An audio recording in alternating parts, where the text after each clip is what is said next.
Hello, ladies and gentlemen, boys and girls, and welcome to the ROK Podcast. Yes, Rock Nation Part 2 today, August 12th. We got another Dave here, but his name today, Dave Hintz from Underrated Muscle. Dave, how you doing, brother? Oh, doing by great. the way, this guy's been a longtime friend of mine, so it's awesome to have you on the show today. At least a couple weeks now. How's it going, bro? Good, man. Good. Busy. I know you got that Underrated Muscle thing going. What is it? Tell everybody, what it is and exactly what you do. Well, Underrated Muscle originally started back in about 2005. It started as a way for people to self-promote themselves before MySpace and Facebook came out. So what it was a clothing line with a website attached that people could post a picture, some info, and also the brand Underrated Muscle kind of makes a statement, stands out when they wear it in the gym and whatnot. So that way they can kind of get noticed and let people know they're kind of badass. So when they hit the stage and they're from someplace in Nebraska, maybe they got heard of off the website or through the apparel being seen. So as time went on, Facebook, MySpace, everything came out. So my idea kind of got shot down. My $1 billion idea never came to fruition. It was stolen, basically. No, it didn't get stolen. Well, okay. So this is bodybuilding, though, right? Right. So, yeah, I'm sorry about that. Yeah, basically, Underrated Muscle is all about fitness and bodybuilding. Now, I used to compete back in the day in bodybuilding, men's bodybuilding, and I did okay. I did all right. But it was hard being in the Midwest, not having exposure. Again, social media wasn't around in early 2000s. So I kind of had Underrated Muscle as a way to help promote people such as myself. Because if you weren't from the California area or some of the bigger name states, it was hard to get publicity, to get known by the time you hit the stage. So with that being said, Underrated Muscle kind of just took a little hiatus. And it had to be early 2000s. I take that back. A couple of years back, a friend of mine, I always did prep for men and women on the side, but it was locally. Now, those are the listeners that don't know. What exactly do you mean by prep? Okay, contest prep. So that means taking care of nutrition plans, diet plans, the everyday in and outs, but also those last couple weeks leading up to the show, which are vital, especially when you're doing competitions at the local, regional, national, pro level. And that's pretty grueling. I know just cutting weight for like MMA, that's grueling. That's probably different than bodybuilding cutting weight too. Right. It's probably a little more extreme. There's water manipulation, sodium manipulation, carbs, proteins, whatnot. So yeah, I mean, I'm sorry, I'm trying to fill you Fit guys it all in. Yeah. But how many girls do you have on your team? Currently, I'm working with a couple dozen athletes. They rotate in and out. What I like to do is do like about a year prep. So what I do is I'll sign these athletes to a 1-year contract that allows me enough time to work with them, not only in the pre-contest season, but also the off-season, so they can make some improvements, whether it is balancing out their physique or putting on more size, more muscle, which obviously, as you know, it doesn't happen overnight, so it takes some time. So by signing these athletes to a 1-year contract, it allows me that opportunity to work with them and develop them as it goes along. So they're from all over the place? Yes. So you could basically call me an online coach, but I don't like that because I'm a little more hands-on, intuitive. I actually get to see a lot of these athletes. Either they fly into me or drive or whatever the case may be. I go up by them. I like to attend a lot of their shows.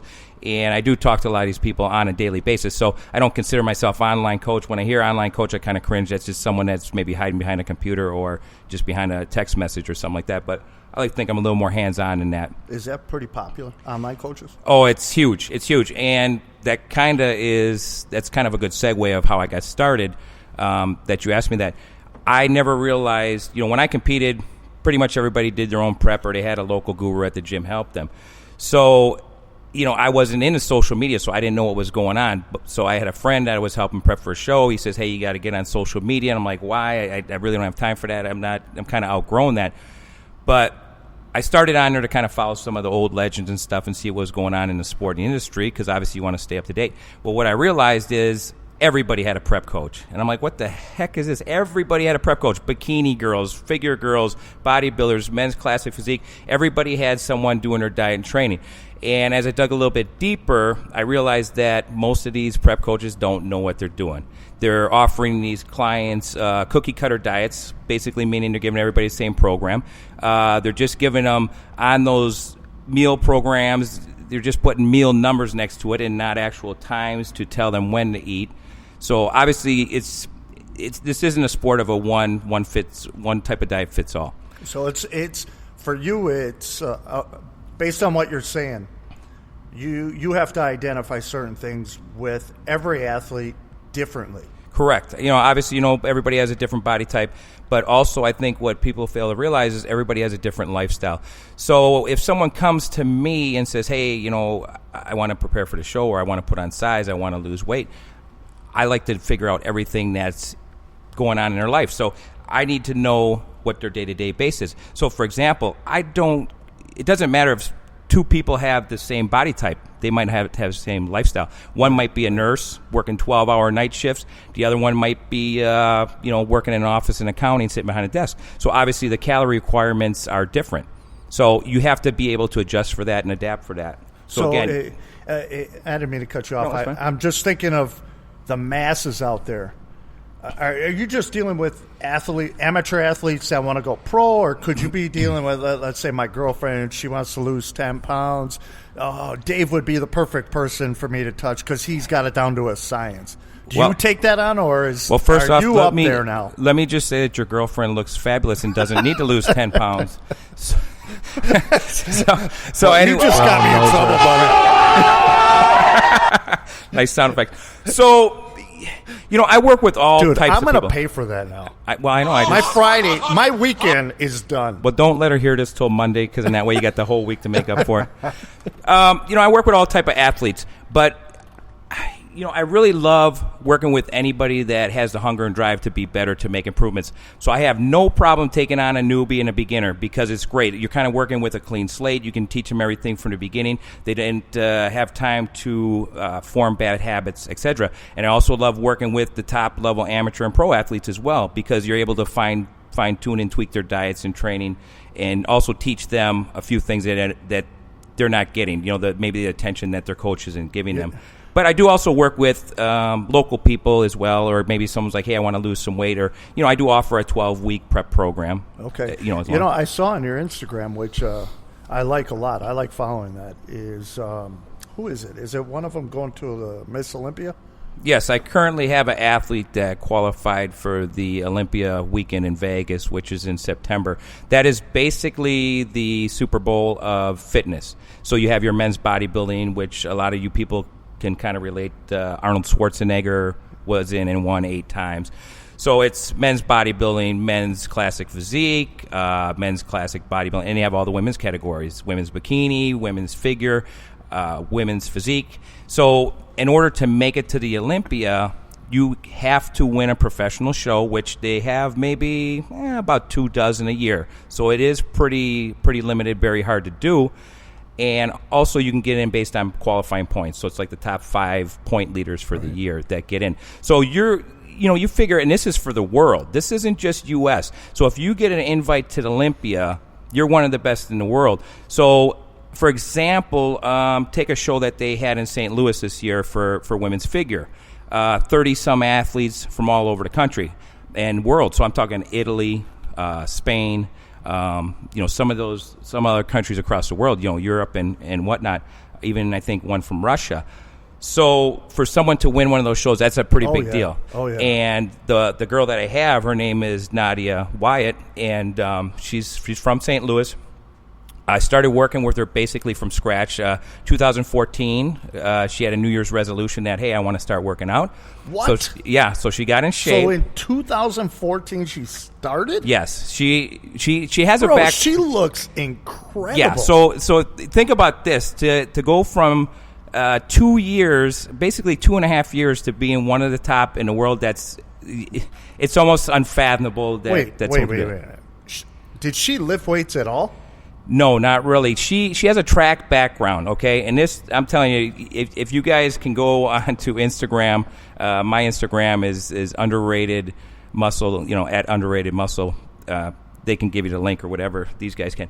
But if you go and follow her, she is amazing. You'll see why. I mean, it's almost like I think this girl could have been in Olympics because she told me she's 5 foot, okay? And we had a talk one time, and I said, well, what was your specialty? Was it sprinting? Was it, I didn't know what it was when she was running track and field. She did everything. She said her specialty, believe it or not, was long jump. I said, you got to be kidding me. How the heck are you out jumping girls that are 6 feet tall? She goes, hey, I just did, So obviously you got to have powerful legs and a lot of fast twitch muscle fibers. So to me, when I hear that, I'm like, yep, that's a perfect combination for bodybuilding.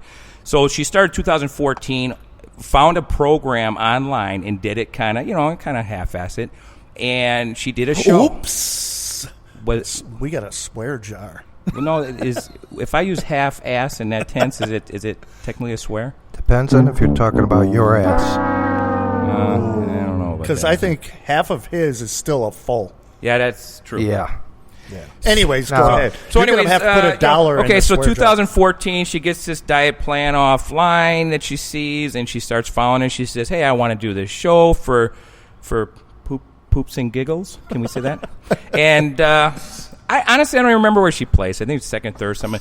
But anyway, she was following me on Underrated Muscle, reached out and said, hey, I like the way the girls look. I like everything you stand for, the way you help build their brand. It shows like, you give them a lot of attention and whatnot.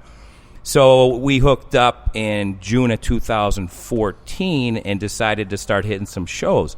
So right away, we started hitting some shows. Yes?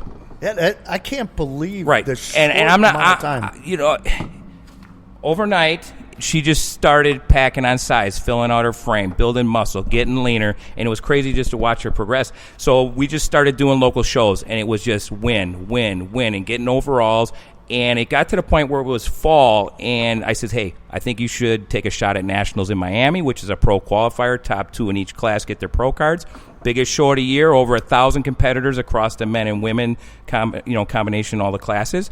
And about 2 weeks before, she did a show and smoked it. And I said, listen, I shouldn't even be saying this, but are you ready to turn professional? Because this is crazy. You look amazing. She goes, heck yeah, I'm ready. All right, let's do this.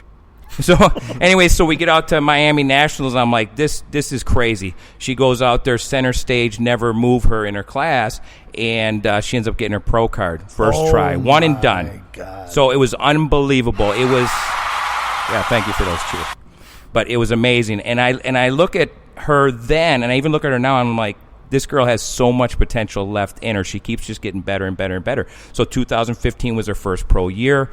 And right out the gate, I said, hey, our goal is top 10 in the first pro show because now you're against the best in the world. This is almost like going from college to professional sports. Right. And I'm like, man, these are the best girls in the world. I'm not expecting overnight success, okay? Right. But you know what? We're going to go back to work and try to make it happen. And sure enough, first show she was top 10. I felt she was a little underplaced, but I'm like, hey, you're hanging and banging with all these chicks like it's nothing. Like you've been there for years.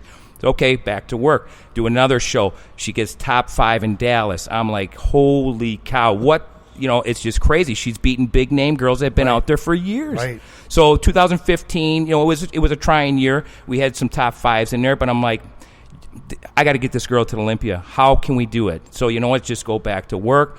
I put in some more food into her diet, which is crazy because she eats more than me, and I'm like way twice as much as she does. So then 2016, we mapped out a plan. Hey, these are the shows we're going to hit, okay? And obviously I take finances into account as well with my athletes because I don't want people spending thousands of dollars flying all over doing all these shows. It has to be realistic, because I'm not a millionaire yet, but I know how it is. And a lot of these prep coaches, they don't care. They'll throw these athletes in 10, 12 shows back to back, and they're burnt out. They got no money. It's not enjoyable. At the end of the day, this is a hobby. Even on a professional level, it's still a hobby because these girls have jobs. They work. They have careers. So we mapped out a game plan, went to work. She did St. Louis in her backyard, which I kind of frowned against it for a few reasons, but I understand her family was there and stuff, so okay, let's do it. So she ended up placing third, and she clearly won that show. Not by my standards, but by a lot of people that watched it. And I'm like, nice. This is ridiculous. So the word was out there. She was getting popular. People were seeing. People were noticing. And you noticed that the other pros were watching her as well. So it's like, yeah, they're taking notice, So then she says, hey, I want to go do a Louisiana show. And I was like, you know what? I can't make it to Louisiana. I said, but watch, that'll be the show you win. The first show I don't go to that because we've been traveling together. It was great. I got to see her journey from beginning to where it is now. And she goes to St. Louis. Sure enough, it was a whole Louisiana. You mean? I'm sorry, yeah, Louisiana. Yeah. It was a whole panel of different judges from what was normally judging her, because they do rotate these judges in and out.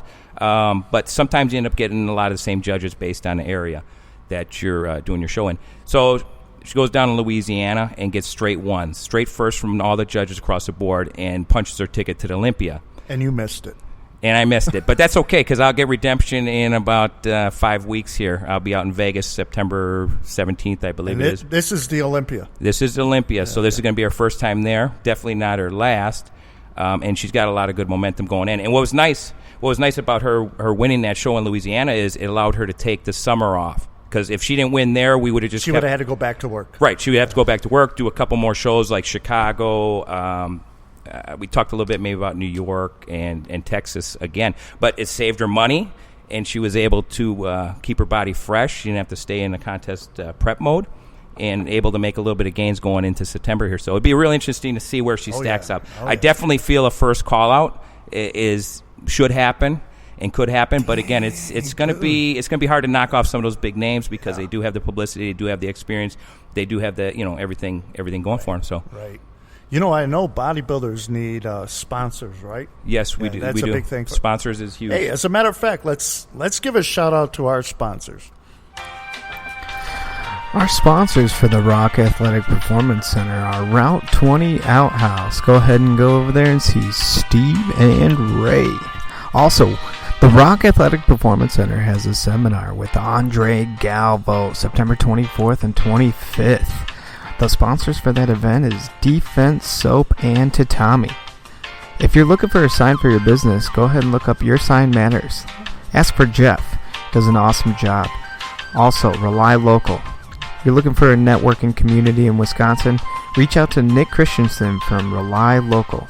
If you're looking for any ink design, a tattoo work, look up Josh Ebert. Spray, paintbrush, airbrush, everything like that. From a professional airbrush. He did ours at the ROK for the podcast, and it is amazing. Another one to add to the list is Tunnel Vision. If you need graphic design for your business and logos on apparel, ask for Ben.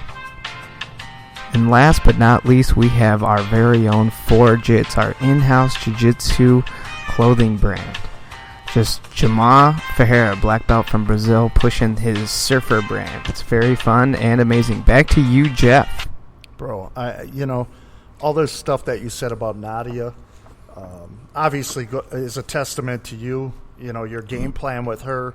You started with her. Now you're seeing her at the pinnacle almost. She's at the pinnacle of events. But if she wins this, man. Oh, it'd be ridiculous. And I think the one thing to mention is she just turned 26. Oh, my God. Her muscles. The maturity level of her muscles. Right. I know what you're going to say. The muscle maturity isn't even there yet fully. Right. I told her. Which muscles? All of them. Ooh. All the muscles. But, it's seriously because I even told her that. I says, you realize you're not even close to hitting your peak yet. As far as the muscle maturity and density, it just gets better with age. For women, it's in their early 30s, mid-30s is what you're seeing a lot of these top women in the shows. That's their age. So early 20s, mid-20s is pretty rare. We're starting to see a couple more younger athletes, though, come up. There's a lot of good talent out there, a lot of good women especially coming up through these ranks. And it's interesting because a lot of them are past athletes. So that's one thing I'd like to mention. A lot of people I work with have backgrounds in the fitness sports industry. So they'll be like, hey, I ran track in college. Hey, I played basketball. So they were athletic, and once college is over, what do you do to be competitive in? Yeah, There's they nothing need really. something. What are you going to do? Go bowling on a Tuesday night and drink a pitcher of beer and go to work on Wednesday? So this gives them. What's wrong with that? There's nothing wrong with that, but it's. You and I do that every once in a while. No, we should actually do that more. but it gives these women a competitive outlet, so to speak. And what is also interesting, these women are career women. I have a couple doctors on the team, a lawyer. One of them is actually a surgeon too, which is crazy. Nurses, accountants. So it's not just. Hey, I'm 20-some years old. I got out of college, and I career is in bodybuilding. Right, I work at McDonald's, and I'm just waiting to get my big break in the fitness bodybuilding industry. So these are career women. Driven, yes. They're goal-orientated, and they're hard workers. And that's what I love. I have no problem with taking a new athlete if they're a hard worker. So now, the Nadia, within a short amount of time, is there a normal course of how these women move up in the ranks? Like, I know there's bikini. Is there physique or figure? It goes bikini, and then it goes to figure, which is a little bit harder, bigger version of the bikini class. And then you have a physique, women's physique, which is a little bit bigger and harder than the women's figure. So women's bodybuilding, they kind of eliminated it. It's still there. They do very few pro shows in women bodybuilding, but it's very slim and none. And Nadia, did she go through that course? She started out in figure, and it's funny, we always tell this, she tells everybody this joke of, well, Dave said I should do bikini when he first met me. And I say, well, yeah, it's easy to laugh at that now when you look at her because you're like, no way would she be bikini.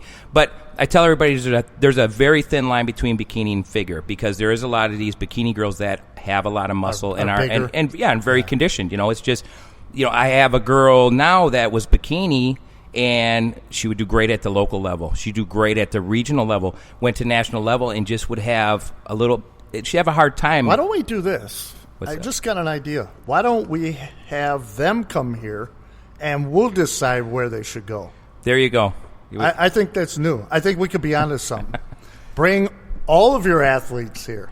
We decide where they're going to go. Actually, Mike, you're in charge of that. Absolutely. Well, unfortunately, we don't have the decision, though, to give them the pro card. So I think that's... We can make up a pro card. Here, the ROK Pro. The ROK, okay. Wow, why don't we do something? The ROK girl. The ROK something. Have a monthly ROK girl. You Yeah. could do that. Yeah. There you All right, go. we got to talk, Dave. Okay, sounds like something. It's only your crew. though. We'll do that next Tuesday on bowling night while we're drinking a pitcher of beer. So what's the hot news? What's the hot news in the world? You hear of anything, Dave? Breaking news today. Oh, we got something. Just now, NFL denies Cowboys' request to wear decal honoring the fallen Dallas officers. What? Why would they do that? It's stupid. Oh. I saw it. They were wearing a decal on their helmet, honoring the fallen officers, right?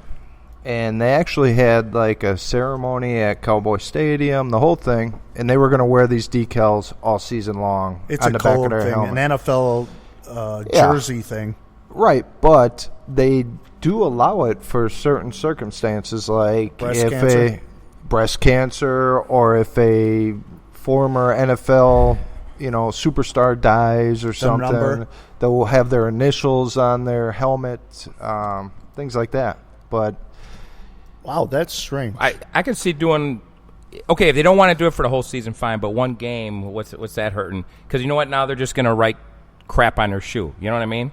Like seriously, they'll do something. Yeah, but They'll they do got something. fined for that. Well, big deal. If I got $80 million contract, you can fine me all day long, baby. what about tattoos? Maybe they'll tattoo it on their bodies. Well, why don't you start, and then we'll see if that takes off. All right. Call Josh up. I want a tattoo. Yeah, Josh is working on Dallas Cowboy. This is Dallas, you said? Yeah. Jerry Jones, he's usually a fiery guy. I don't know. But you know what? I'm not a big fan of Roger Goodell, so Dave's the fantasy champ. But that's what I'm saying. Unless you're talking fantasy football, I'm not too interested. So Yeah, that's coming up. And Dave's our fantasy football champ. Defending champ. Just to let you guys know, they laughed at my draft picks last year. Yeah, we did. Yes. You were sleeping. Yes. During the draft. I wasn't sleeping, and it was more of a boring slumber. Oh, great. So now our draft parties are boring. A little bit. Oh. What are we going to do then? I was just Are waiting. you going to head it up? No, I was waiting for poker to start. What do you mean to start? We had to wait till the draft was over to start poker. Oh, that's right. We did play poker. That's right. Oh, boy. Fantasy is almost here. We will be rocking that fantasy football, though. Think about fantasy football when it used to be done on paper.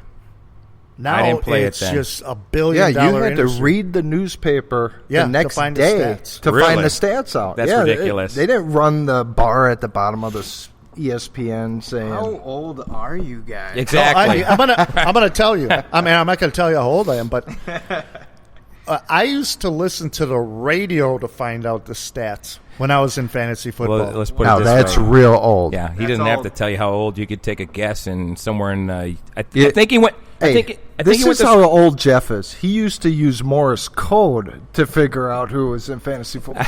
I think he went to school with Yoda. Me check football fantasy.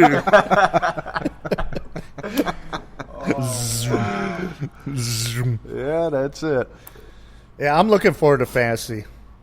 I thought you said you weren't doing it because nobody pays. You didn't even let me finish. Oh, go ahead, sir. Yeah. No, I'm tired of being a commissioner. Oh, Yeah. We need a new commish. All right. Michael? I am going to do it because I want to keep us together. You know what this forever music reminds me of? and ever. Like and I should be ever. talking about Brian Piccolo or something. Do you guys know who that is? Yeah, No. yeah. You It sounds familiar. Chicago Bears. Talk about the refrigerator, Perry or Jim McMahon or something, or Tony Mandrich or one of those idiots. Wait, why do you call them idiots? Tell me why you just Tony call- Mandrich was an idiot. Okay, the fridge was fine. McMahon, okay, whatever. Yeah, Mandarich was bad. Yeah. He was unbelievable in college. I think he was Maybe smart. the greatest college player I think he was smart. in his position ever. He got let's- so let's- whoa, jacked whoa, whoa. up. He got in the NFL. Decided, Well, all right, I'm going I'll tell you what. We'll see how smart he is. Go see if you can find one of his bank statements, and we'll see how smart he is. yeah. I'd imagine that. I think he's in Michigan right now. Michigan prison, maybe. He's in the Youper. Is he? Yeah. Yeah. Yeah, he's way up there, hiding out. Bunch of Youpers. Give me. You know who we could have had instead of Mandarich was Barry Sanders, Deion Sanders, They were all in the and same I draft. think Colonel Sanders. and Colonel Sanders, and I think Troy Aikman. They were all in the same year. Yeah, I'm pretty sure. Wait, Aikman was early '90s, right? No. Was he '80s? Yeah, he had to have been. Oh, my because they won Super Bowls in, I think, 90, 91, or 91, 92. Something like It that. doesn't matter. You Yeah, know what? did we need him? Did we had the Magic Man. The Magic Man. It doesn't even matter. I don't like the Packers, so It's true. If we would. Jeff doesn't like the Packers. What No. if they got rid of Rodgers? Would you like the Packers? if they got And rid Fat of Boy. McCarthy, I just say Fat Boy. You if they call got him rid Fat of Boy. McCarthy, I would be okay. Yeah. I'm not a big T squared fan either. Did you watch Brett Favre's induction? No, I didn't. was- I should have. it was Did you awesome. say induction? Induction. Induction. Okay, so I said abduction. And his abduction. Well, I heard He the looks great, man. They said the Cowboys were going to sign him, and he said he would as long as they could guarantee he wouldn't get hit. It was a joke they had at the Well, at the I thought it was serious. no. at the induction, Okay. he called out that he wanted to run the first set of plays at the Hall of Fame game. Oh, that would have been He great. said, "I'm going to call McCarthy and Ted Thompson see if I can run the first set of downs." He would have threw a bomb. I was then gonna they say, it's all showed- Hail Mary Then they pass. showed Aaron Rodgers, Yeah. and he's kind of got a smirk, but Oh, so this was on camera. yeah, as this they're is doing at the that. Hall of Oh. Fame induction. Hey, how That would've about been awesome. speaking of football? You guys been watching Ballers this year? I love that show. The Rock, Dwayne Johnson show on HBO. Great Do show. you know that one little dude with the long beard? What's his name in the show? Oh, yeah, I forget what his name is. The Rock. That's Denzel's son. Denzel Washington's son. Really? Yeah. Okay, didn't know that. Yeah, I just saw him on some entertainment Doesn't look like show. him. Doesn't look like No. him at all. Yeah. Well, he's got a long But still, beard. right. Yeah. Yeah, I love that show. What channel is that on? HBO. Yeah. So HBO should be giving us sponsorship dollars, right? Well, you guys anyway. What the Rock is cooking. Let's talk about something that I was listening to today. It was pretty interesting. They were talking about, because you played The Rock's music, and The Rock is 44 years old, I believe. So I still got a couple years left to actually make a push To here get to his in status? Hollywood. Yes. I think I'm at So- -8. Right. Well, you just gave away your age, mother. So, anyways, it was interesting because take a look at social media and all the famous people out there. The most famous people making the big bucks right now are in their 40s and 50s, okay? So they gave examples. Steve Harvey, Ellen DeGeneres, Jimmy Fallon. Look at The Rock, Will Smith. All these big-name entertainers, movie stars, they're in their 40s and 50s. So a lot of people are thinking, I'm 20 years old, I'm 32 now, I'm old, I'm washed up. No, most of these people's careers are just starting at 40, 50 years old. So it's pretty cool to see that, So it just lets people know, don't give up on your dreams. Like that one actor from Breaking Bad. That little kid? No. No, The the older guy. The guy who. Oh, right. The scientist who made the meth. Yeah, what was his name in there? God, that but was he's a great show. He's blowing up. He's Yeah. in all kinds of movies now, and He won awards. Yeah. Yeah.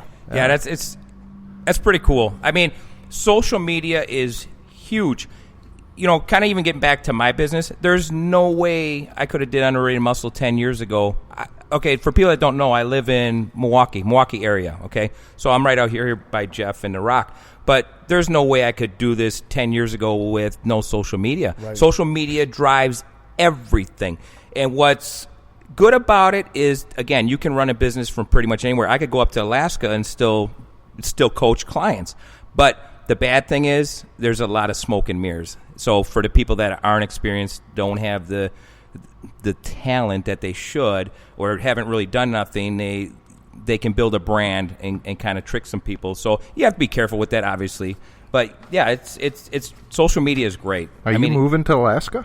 I was thinking about it because I could get on one of those crab boats for like 3-4 months out of the year, and you get like 100-some thousand plus all the crab you can eat, and then you don't have to work the other 8 months. So, okay. You were looking at me like you're thinking, hey, I want to go with you. Do you want to? I do. Okay, but I was waiting for you to get on invite a crab me. I need boat. an Wait, how invitation. long would you guys be gone? Oh, you go to sea for a couple months. Okay, At guys, go. least. So Yeah. I'm going to get a crab recipe book first and kind of see, because I'm sure it's crab soup, crab cakes. Is that like SpongeBob crab? I cakes? just had that today, crab cakes. Was it good? And the waitress actually asked if I was crabby or something. Yeah, I didn't even get it. Shut up. Oh, no, I didn't even get it. Okay, but Crab and potatoes, crab and soup. yeah, I mean, yeah. Yeah, back to what you were saying, though, as far as that whole back to, the whole producer is supposed to give me a rewind sound. So when we go back to what I wanted to talk to you about, yeah, I gotta polish him. These podcasts will get a lot Yeah, better. yeah, More popular. yeah. This is kind of weird for me, like talking into a microphone. There we and go. having Back to what I was saying. There we go. Back to what you were saying about all those entertainers in their 40s and 50s. They also have learned along the way what works and what doesn't. Exactly. They're becoming they find out what's efficient in their business. Well, and take a look at the average Insta famous or these reality talk show people. They're 20-some years old. How many of them actually did anything over the last 10, 15 years? and then last. Right, that's what I'm saying. There's no Well, future in it. They say that we're getting older, but we're getting better, brother. Yeah, that's right. I'm the oldest one here, right? You can stay the oldest one here, too. Talk to Daddy. And those that don't know, Jeff is a rock wannabe, by the way. Oh, boy. Here we go. Hey, speaking of The Rock again, I heard he's in a little diva action with Vin Diesel. Vin Diesel sucks. Yeah. Get the marbles out of your mouth, moron. Wait, we talked about this a couple days ago. Vin Diesel or The Rock in a brawl? Oh, stop. Seriously, does a Vin Diesel even lift? See, that's what I said. He's pretty soft. The isn't Rock He would destroy him. Oh, no. But just because he lifts? No, because he's a wrestler. What if Vin Diesel's a black belt in jiu-jitsu? Listen, Here we go. All Steven The Rock has Seagal to is do- allegedly a black belt. And why does that guy have a movie at Redbox, a new one, every month? Is anybody watching that Steven Seagal crap? Yeah, Come my on, dad. give me Yeah, a break. my- And why is he always squinting? Is it that bright all the time?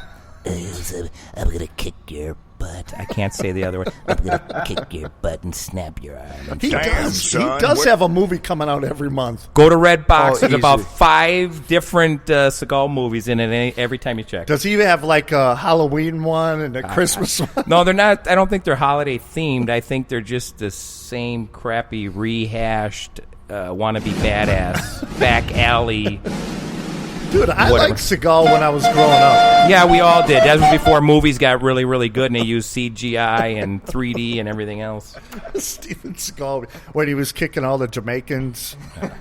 Wait, what was the one? He was in a coma for 5 years and the guy was about to kill him and then he just woke up with tons of energy and tons of strength and power. Because I'm sure that happens in real life, right? You're in a coma and you haven't eaten or moved in 5 years and you get up and you can do backflips. That's real life, right? He was in coma for 7 years. Oh, was it 7? And that was hard to kill. Hard to kill. He was hard to kill in that was. movie. Give me a break. Marked for Death was with the Jamaicans. Yeah.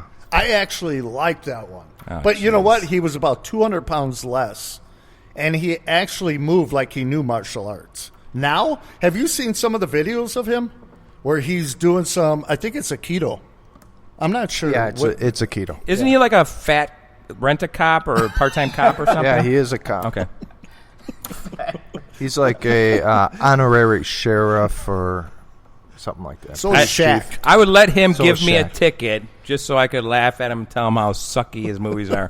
Why do you got to be a part-time cop if you got all these alleged blockbuster movies? But wait think a it's minute. power. See, this is your point before. He's older, He's but he's older than- pumping out the movies and making millions. No. Yes, he No, he is. I don't all right, think so. hold on. There is Look up there's his a net Seagal worth. Look fan up his base. net worth. Last year, I just looked it up. The Rock. Take a guess how much The Rock made last year. Take 60 mil. You're right. It was like 64 mil. And you said I want to be. But the I'm a sad thing wannabe. is, I guarantee The Rock is one of the hardest working people in show business Yeah. right now, without a doubt. That dude gives a lot, too. Right, he does. But then when I look at Taylor Swift, who comes out with a couple of lovey-dovey songs every year, and she's making like 80-some million, that shows you that something's wrong with society, definitely. Yeah, but that's just that's just he's having a lot of fun with this one. Right. That's her taking advantage of Right. the opportunity. Well, without a doubt, yeah. You're going to go on tours. You're going to sell T-shirts for $40 a piece. Okay, so if you had a voice, Oh, I'm not saying she's an idiot. no, I'm not even saying that you think she's an idiot. You just said something's wrong with society. So if she sings a song and then demands there, what? Why does that make society? messed up? Because obviously, well, in my opinion, The Rock adds more value to the community, so to speak, than a Taylor Swift does. I could be wrong. Maybe I'm she gonna challenge donates. you Maybe she because you donates don't to charity know. and Yeah. does little makeovers at her house for underprivileged children. I don't know, but I feel like The Rock is.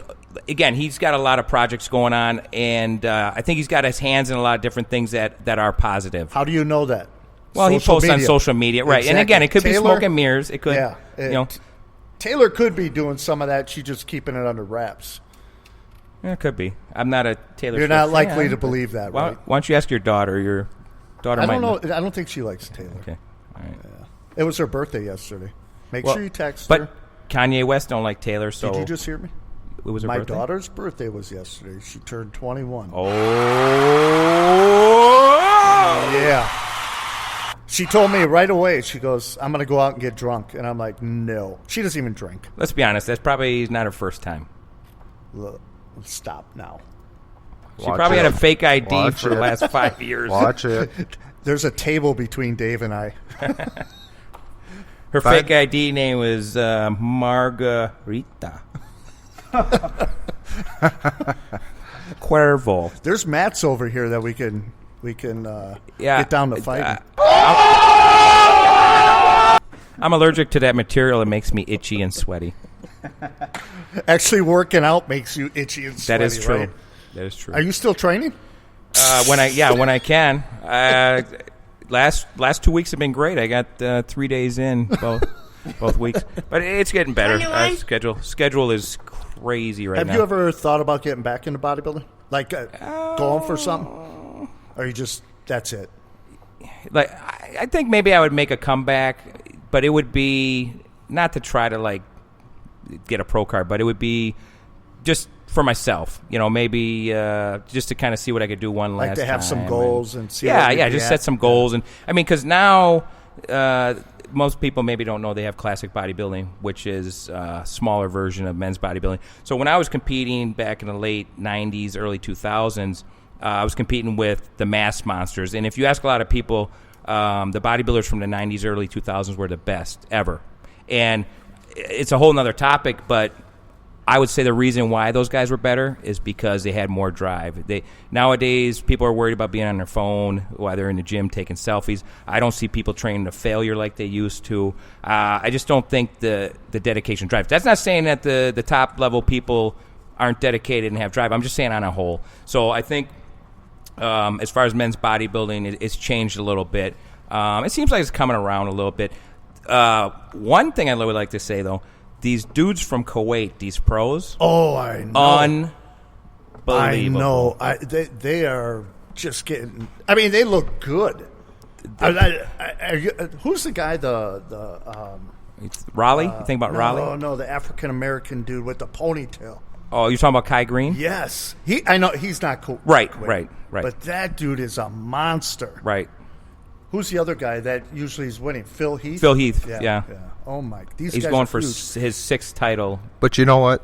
They're probably not as successful as Steven Seagal. Oh my! Probably not. But they're not making as much as Steven. You know what? You'll be surprised, though. Oh my His God! His net worth. You want to take a guess? Net worth. Well, his net worth is probably pretty good, but his money. Do you have what he made last year? I have his net worth. Okay, net worth. I'm going to say $22 million. 5 million? Yes. That's it. Oh my God. He might. I don't know if he has 20 kids out there or what, but yeah, 5. I thought it was better than that. No wonder he's cranking them out once a month. Well, I would imagine he's got a contract signed with a movie company. Yeah. You got to make. He's making 24 in a year. Right. You do 20 movies for us in a year, and we'll pay $200,000. Do it. And it's from China. Right. Wow. All right, brother. Hey, we got to do this again. We got to bring this to a close. Okay. Because I think, what are we on? 30 minutes, and it just automatically shuts off? Nice. No, it doesn't. Oh. It doesn't. Well, I could talk all day. You know that. Oh, I know. We'll definitely have you on again because I want updates on Nadia. Oh, definitely. And I know you have some other women in there that just look phenomenal. Yeah, my team is not necessarily growing bigger. I mean, it is a little bit, but it's growing stronger, better. Yeah. I mean, the athletes are they're amazing. So for anybody that wants to check Dave's Instagram out, it's at Underrated Muscle, right? Yeah, it's at Underrated with 2 R's and then an underscore and then the word muscle. Okay. Yeah, because you'll get to see all the athletes and how great they look, and I want some of them in here. Yeah, we'll do some interviews, stuff like that. We can have them as a guest, right. Even training. Right. Get them to do some cardio classes or something. We'll get them in bikinis doing cardio kickboxing. How about that? All right. Yeah, thanks, Dave, for coming out. But next time we're going to talk fantasy football and your strategy on how you won the league last year. Yeah, how you draft. Because he was literally sleeping during the draft. When we go, Dave, it's your turn. You go, I don't know, this guy from Atlanta, and he ends up being the top running back in the league. So I got to figure that out. But thanks for coming in, Dave. Thank you. Thank you guys for having me. Thank you. Real quick, though, let's give a shout-out to our sponsors, Route 20 Outhouse, Defense Soap, Your Sign Matters, to Tommy, Rely Local, Josh Ebert, our Tattoo King, and Tunnel Vision, along with Ford Jits.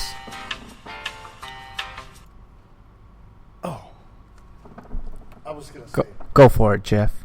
Oh, you're still on? We're still on? Yeah. Oh, that's even awesomer. Rock Nation, we will be back. Thanks, Dave, from Underrated Muscle. Yes, anytime. We were actually eating donuts while we were having this podcast in a gym. You got to carb up, bro. With some soda, some coffee. Got to carb This up. is beautiful. We'll do it again, brother. All right, thanks. Rock Nation, we're out. Peace. From